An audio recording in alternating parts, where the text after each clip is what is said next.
ශාසනාලෝකයේ පතුරුවාලන මහා පින්කමක මග සලකුණු. පල්ලේ ලැගුම්දිනිය ශ්‍රී පුණ්‍යවර්ධනාරාම විහාරස්ථානයේ අභිනවයෙන් ඉදිවන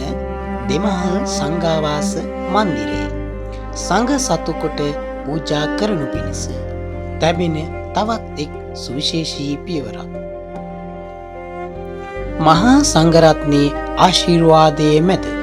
උඩුමහලේ බිත්ති පිරීමේ පුණ්‍ය මහෝත්සවය උඩුනුවර තෙලඹගල ශ්‍රී නිග්‍රෝධකෙත්ත පිරිවෙන් විහාරාධීශ්වර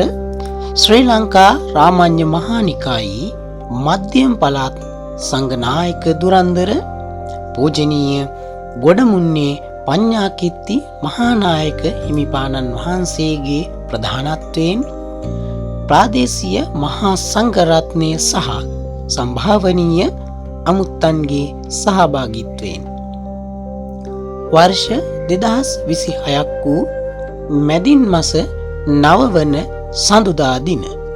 පෙරවරු 9:30ට යෙදෙන සුබ මොහොතින් සතර පේරුවේ දායක පින්වතුනි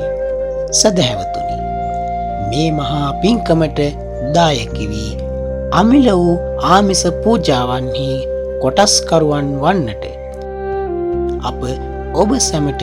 මෙත් සිතින් ඇරයුම් කරන්නෙමු. බැතිබර මාධ්‍ය ආලෝකය